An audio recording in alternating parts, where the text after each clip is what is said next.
نحمده ونصلي على رسوله الكريم أما بعد فقد قال الله تعالى في كلامه القديم إذا سألك عبادي عني فإني قريب صدق الله العلي العليم وقال النبي صلى الله عليه وسلم دعاء الصائم دعوة مستجابة صدق النبي صلى الله عليه وسلم.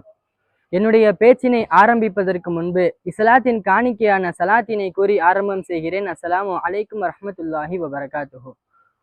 பறந்து விரிந்த இவ்வுலகில் மானிடனை படைத்து அவன் எப்படி வாழ வேண்டும் என்ற முற்காலத்திற்கும் தேவையான முழு திட்டத்தையும் முதுமை பெறாத வண்ணம் ஒற்றை கிதாபாக எம்பெருமானார் ரசூலே கரீம் முஹம்மது முஸ்தபா ஸல்லல்லாஹு அலைஹி வஸல்லம் அன்னவர்கள் மீது இறக்கிய ஆதியேக வல்லோனிக்கே அனைத்து புகழும் என்றென்றும் குன்றாமல் நின்று நிலவட்டுமாக. ஆமீன். துஆ லிகுல்லி நபியின் தாவத்துன் முஸ்தஜாபத்துன். அனைத்து நபிமார்களுக்கும் ஒப்புக்கொள்ளப்பட்ட பதிலளிக்கப்பட்ட துஆ இருந்தது என்பதாக நாயகம் ஸல்லல்லாஹு அலைஹி வஸல்லம் அவர்கள் நவின்றுள்ளார்கள். நபி ஆதம் அலைஹிஸ்ஸலாம் அவர்களுக்கு பாவமீச்சி தேடி தந்ததும் இந்த துஆ தான். நபி மூசா அலைஹிஸ்ஸலாம் அவர்களை ஃபிரௌனின் பிடியிலிருந்து காத்ததும் இந்த துஆ தான். நபி இப்ராஹிம் அலைஹிஸ்ஸலாம் அவர்களின் துஆவின் மூலமாகவே மக்கமா நகரே செழிப்படைந்தது. ஏன் இன்னும் ஒரு படி மேல் கூற வேண்டும் என்று சொன்னால், நாயகம் அவர்களின் துஆவின் மூலமாகவே அனைத்து முஸ்லிம்களும் சுவனபதியை தழுவ உள்ளார்கள் என்பதாக இந்த துஆவினுடைய பலன்களை பற்றி பலவிதமாக கூறலாம். மேலும் நாயகம் ஸல்லல்லாஹு அலைஹி வஸல்லம் அவர்கள் கூறியுள்ளார்கள், இந்த துஆ என்பது சஞ்சலத்தை அகற்றும் என்பதாகவும் விதியையும் வெல்லும் என்பதாகவும் கூறியுள்ளார்கள். மேலும் இந்த அத்வா சிலாஹுல் முஃமின், துஆ என்பது முஃமினுடைய ஆயுதம் என்பதாகவும், முகுல் ஐபாதா வணக்கங்களினுடைய தலையங்கம் என்பதாகவும் பலவிதமான கோணங்களில் தன்னுடைய அடியார்களுக்கு நாயகம் அவர்கள் மெழுகூட்டி இருக்கிறார்கள். காரணம் இந்த துஆவினுடைய மாண்பினை கருதி. இது ஒரு புறம் இருக்க, இந்த ரமதானுடைய மாதத்தில் ஒரு அடியான் எந்த அளவு துஆ கேட்க வேண்டும் என்பதை பற்றி பார்த்தால், சூரத்துல் பக்ராவில் 185வது ஆயத்தாக அல்லாஹு தஆலா நோன்பினுடைய ஆயத்தை கூறியிருப்பான். அதற்கு பிறகு 186வது ஆயத்தாக துஆவினுடைய ஆயத்தை கூறியிருப்பான். இதற்கு மத்தியில் பெரும் ஹிக்மத் இருக்கிறது என்பதாக முஃபஸ்ஸிரீன்கள் விளக்குரையாளர்கள் கூறுகிறார்கள்.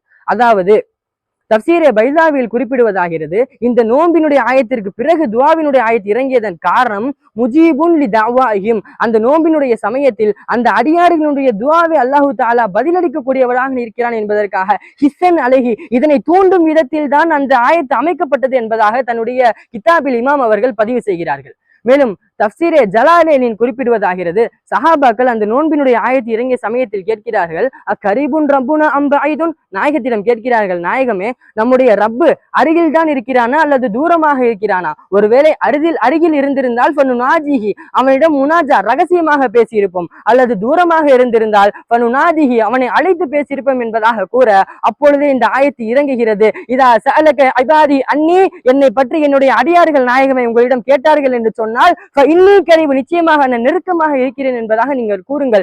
உஜீபு தஅவத தாஇ இதா தஆனி, என்னை அழைக்கக்கூடிய அந்த துஆ செய்யும் நபர் என்னை அழைத்தார்கள் என்று சொன்னால் நான் பதிலளிக்கிறேன் என்பதாக நீங்கள் கூறுங்கள் என்று அல்லாஹு தஆலாவே கூறியிருக்கிறான் என்று சொன்னால், அப்பொழுது ஒரு அடியான் இந்த நோன்பினுடைய சமயத்தில் எந்த அளவு துஆவில் ஈடுபட வேண்டும் என்பதை நன்றாக சிந்தித்து பார்க்க வேண்டும் சகோதரர்களே.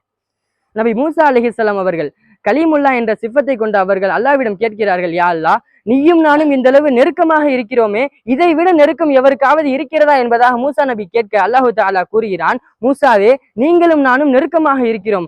ஆனால் இருந்தும் உங்களுக்கும் எனக்கும் மத்தியில் 70,000 ஹிஜாப் திரைகள் இருக்கிறது.